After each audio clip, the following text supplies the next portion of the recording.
Hello students, welcome to my YouTube channel science at fingertips. आज हम क्या पढ़ने वाले हैं? The circulatory system, lecture number 2। आज हम स्टार्ट करते हैं प्रोटेक्शन बाय ब्लड। वो क्या क्या है पहले हम देख लेते हैं। पहला clot, second WBCs engulf bacteria, third antitoxins and antibodies. तो क्लॉट से शुरू करते हैं। क्या है क्लॉट?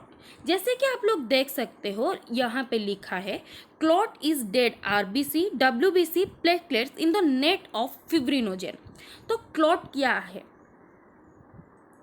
ये जो आप देख रहे हो मास है, ये जो मास है इसी को हम क्लॉट बोलते हैं, और वो जो थ्रेड्स है इसको हम फिब्रिनोजेन बोलते हैं। तो फिब्रिनोजेन क्या है? वो एक प्रोटीन है। वो क्या करता है, जब भी हमारे बॉडी में ब्लड वेसल्स में कुछ कट्स लगते हैं तो RBCs WBCs प्लेटलेट्स सब कुछ में कट लगता है, तो कुछ प्रोसेस होता है जिसके कारण ये फिब्रिनोजेन बनते हैं। और फिब्रिनोजेन क्या करते हैं, ऐसे एक नेटवर्क सा फॉर्म करते हैं, ऐसा एक नेट सा फॉर्म करते हैं जिसके अंदर वो RBC WBC प्लेटलेट्स को रोक लेते हैं और ऐसे एक मास बना लेते हैं। तो उसको बनाने से क्या होता है, पहला जो हमारे बॉडी में ब्लड लॉस हो रहा था उसको रोक लेते हैं, और दूसरा क्या होता है, तो entry of disease causing germs उसको भी रोक लेते हैं। उसको कैसे रोकते हैं, चलो देखते हैं। यहाँ पे कुछ खुला सा एक दरवाज़ा है आपके घर में, तो अगर वो दरवाज़ा हमेशा खुला ही रहेगा तो कोई भी आ जा सकता है, कुत्ते आ जाते हैं। लेकिन अगर वो दरवाज़ा बंद है तो कोई नहीं आ सकता। ऐसा ही अगर हमारे बॉडी में जो ब्लड वेसल्स है वो खुले रहेंगे तो वहाँ पे डस्ट आ जाते हैं, वहाँ पे जर्म्स आ जाएंगे। लेकिन अगर वो बंद है तो कोई नहीं आ सकता और बॉडी में सेप्टिक भी नहीं होते हैं। तो दूसरा हम देखते हैं WBCs एनगल्फ बैक्टीरिया।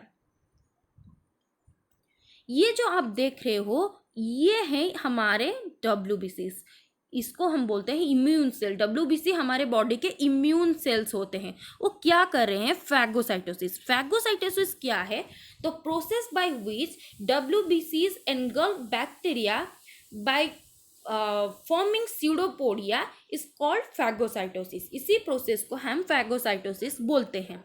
और ये बैक्टीरिया को कैसे, ये जो बने हैं इसको हम बोलते हैं स्यूडोपोडिया। क्या बोलते हैं? स्यूडोपोडिया। स्यूडोपोडिया का मतलब होता है फॉल्स फुट। स्यूडोपोडिया,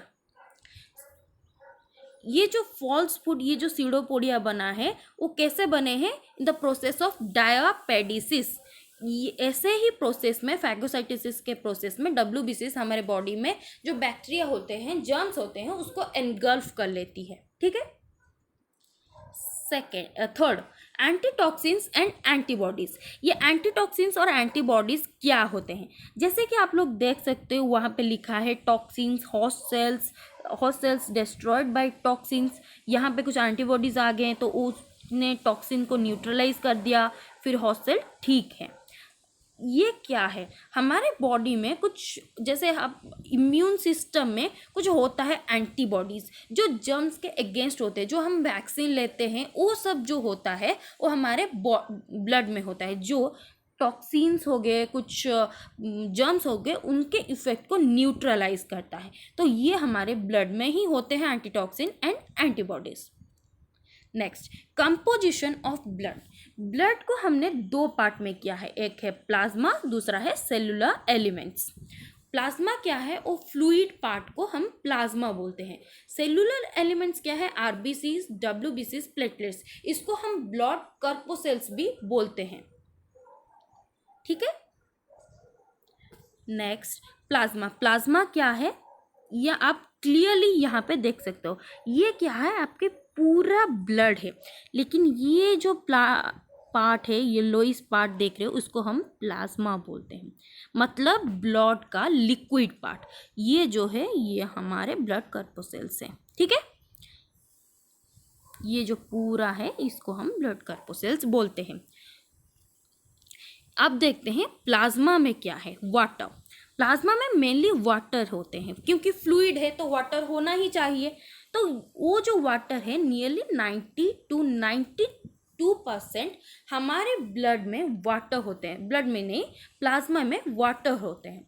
फिर आगे प्रोटीन्स, प्रोटीन्स कितने होते हैं 7 to 8%। मेनली आफ्टर वाटर हमारे ब्लड में प्रोटीन्स होते हैं। क्या क्या प्रोटीन्स है देखो, ग्लोबुलिन, एल्बुमिन, फिब्रिनोजेन, ये सब हमारे ब्लड में प्रोटीन्स हैं। ठीक है, नेक्स्ट हम देखते हैं इनऑर्गेनिक सॉल्ट्स। इनऑर्गेनिक सॉल्ट्स क्या क्या है, sodium chloride and sodium bicarbonate. ये जो सोडियम क्लोराइड सोडियम बाइकार्बोनेट है ये बहुत हेल्प करते हैं हमारे, ये सोडियम क्लोराइड हमारे नर्वस सिस्टम में हेल्प करते हैं और ये सोडियम बाइकार्बोनेट भी हमारे सिस्टम में हेल्प करते हैं। नेक्स्ट अदर सब्सटेंसेस भी ब्लड में होते हैं, जैसे कि मैंने आपको बताया था ब्लड में ग्लूकोज होते हैं जो स्मॉल इंटेस्टाइन से एब्जॉर्ब होते हैं, अमाइनो एसिड्स होते हैं, यूरिया जो एक्सक्रीटरी प्रोडक्ट्स है, हार्मोन्स भी ब्लड में ही आते हैं। ये भी मैंने आपको बताया था कि हार्मोन्स भी ब्लड में आते हैं। ठीक है, फिर हम देखते हैं सेलुलर एलिमेंट्स। क्या क्या सेलुलर एलिमेंट्स है, आरबीसीज, डब्ल्यूबीसीज एंड प्लेटलेट्स। तो आज हम सिर्फ आरबीसीज के बारे में ही पढ़ेंगे। आरबीसीज क्या है, ऑक्सीजन कैरियर्स। वो ऑक्सीजन कैरियर्स क्यों है, पहले उसके अंदर हीमोग्लोबिन है। और आप एक चीज़ याद रखिए जो कि हमारे आईसीएसई बोर्ड में बहुत ज़्यादा आता है, आरबीसीज को हम एरिथ्रोसाइट्स बोलते हैं, ये आता है, प्लेटलेट्स को थ्रोम्बोसाइट्स बोलते हैं और डब्ल्यूबीसीज को ल्यूकोसाइट्स बोलते हैं। ये उनका अदर नाम, मतलब फंक्शन पूछे होंगे जो कि अदर नाम में होगा। ठीक है, ये जो फंक्शन पूछते हैं अदर नाम में देखे, वो ऐसे नहीं पूछते कि आरबीसीज में क्या है, वो ऐसे पूछ लेते हैं कि एरिथ्रोसाइट्स में क्या है। ठीक है, तो आरबीसीज को हम एरिथ्रोसाइट्स भी बोलते हैं। फिर क्या है, वो रेड इन कलर है, क्यों है, हीमोग्लोबिन के वजह से वो रेड इन कलर है। फिर हम देखते हैं हीमोग्लोबिन क्या है, ये जो हेम पार्ट है, हेम मतलब आयरन और ग्लोबिन मतलब प्रोटीन। ठीक है, फिर हम देखते हैं ये जो हीमोग्लोबिन है वो ऑक्सीजन के साथ कंबाइन करता है और कार्बन डाइऑक्साइड के साथ भी कंबाइन करता है, यही ऑक्सीजन कैरी करता है ब्लड में। ठीक है, फिर बाइकनकेव डिस्क लाइक स्ट्रक्चर, ये इंपॉर्टेंट है, ये आता है एग्जाम में कि आरबीसीज होगी कि एरिथ्रोसाइट्स की स्ट्रक्चर क्या है, biconcave disc like structure.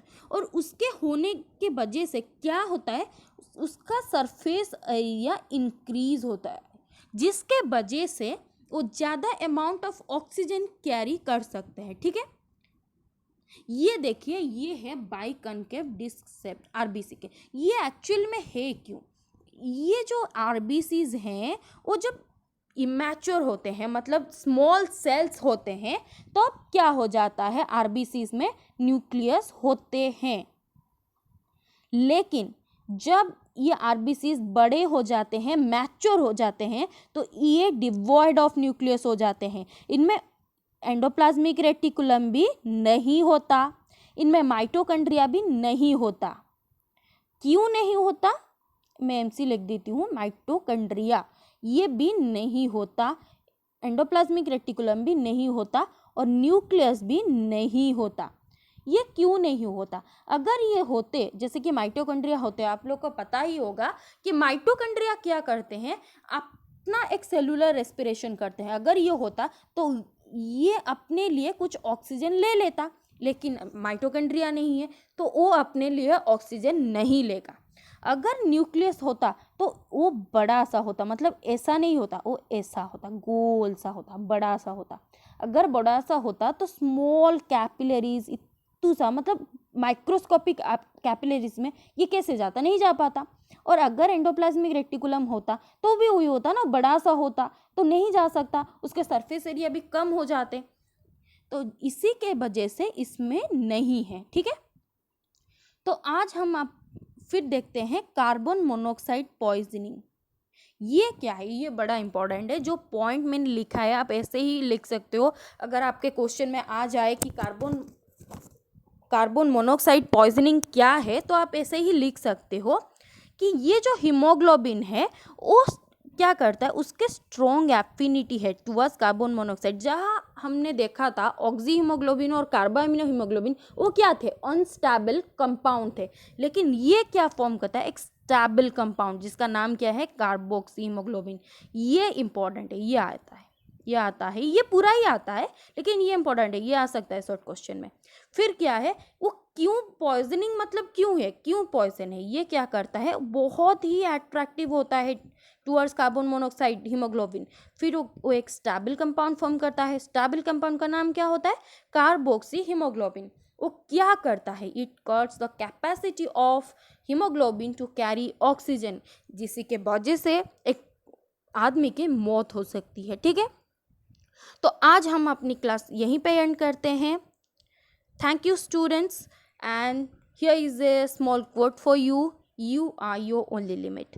If you want, then you can do whatever you want. Thank you student, मिलते हैं नेक्स्ट लेक्चर में, तब तक के लिए बाय।